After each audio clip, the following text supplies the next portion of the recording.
感谢3月售的小伙伴提供的评测键 ，SHF 又出新路飞了，估计海迷们都有疑问，怎么放着这么多优秀的角色不出啊，就逮着路飞换衣服呢？真以为销量高呢？那这个问题就和问尾田为什么路飞现在衣服换的这么频繁一样，到底是尾田的主意还是上面的主意，未可知也。但看看隔壁的龙珠、悟空都能凑奇迹暖暖了，再看回海贼线的新品，速度和质量都挺给力的，还是挺欣慰的。那就赶紧开箱看看这一次的东西吧。首先开箱以后依然是印在盒子扉页的说明书，东西拿出来以后有点吓到了，这个配件量也太少了吧。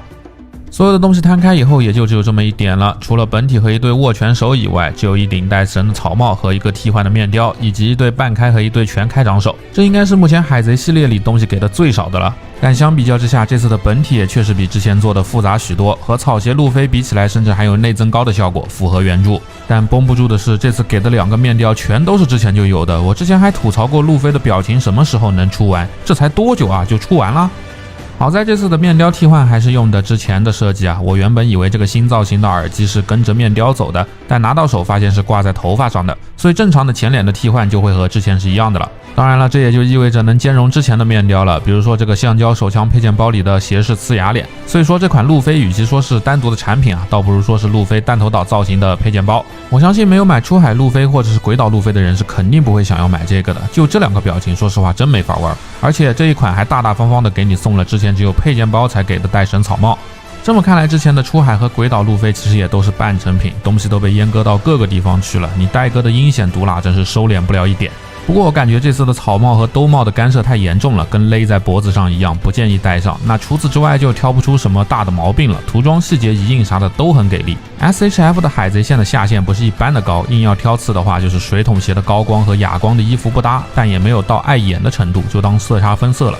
这次的可动也做得非常的不错，脖子和之前一样是双段的球冠，虽然有位移的干涉，但抬头和低头都能达到45度以上，非常的优秀。左右的歪头接住双段的脖子，当然幅度也很不错，当然干涉是在所难免的。360度的头部平转也没有任何问题，大臂平台轻松超过90度，可以接近135度。大臂根部的360度大风车也是完全没有问题的。大臂根部虽然没有什么前后摆动的幅度，但抬起手臂后可以像这样去往前伸，这里是有一定的幅度的。另外大臂根部的上段配置了标准的360度平转。屈肘虽然达不到180度，但150度左右的幅度也够用了。手腕也有60度的上下翻折范围。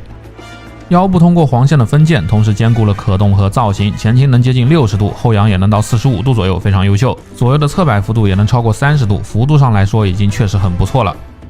同时腰部下段的360度大风车也是轻轻松松。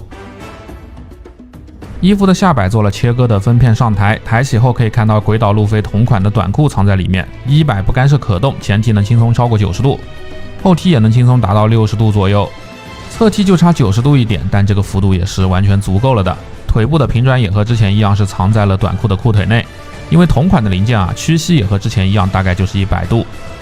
小腿上的这个 Beats logo 是可以转动的，而脚踝部分则是直接给了球冠，脚底还做了细节，整个可动是很给力的，二魂技术反哺了，各方向的接地性都能到45度以上。好的，那么以上就是全部的评测展示了，其实东西做的还是很不错的，对于喜欢弹头岛造型的人来说还是一个很不错的选择，定价也不贵，最大的槽点就是配件太少了。这个就见仁见智了，毕竟剧中这身装备是没怎么战斗过的，也就跟陆琪和黄猿见面过了2招。我本来还想用定格动画来还原踢黄猿的这一脚，结果发现要拍的那么丝滑有动感，简直就是不可能的，就简单拍一张来意思一下吧。当然你要说路飞不好玩啊，只能说现在的配件出的还不多，其实可以像这样硬组合一下，好像也没啥违和感，个人觉得其实已经很不错了。好的，那么本期视频就到这里啦，视频制作不易，记得点赞投币转发支持，谢谢大家。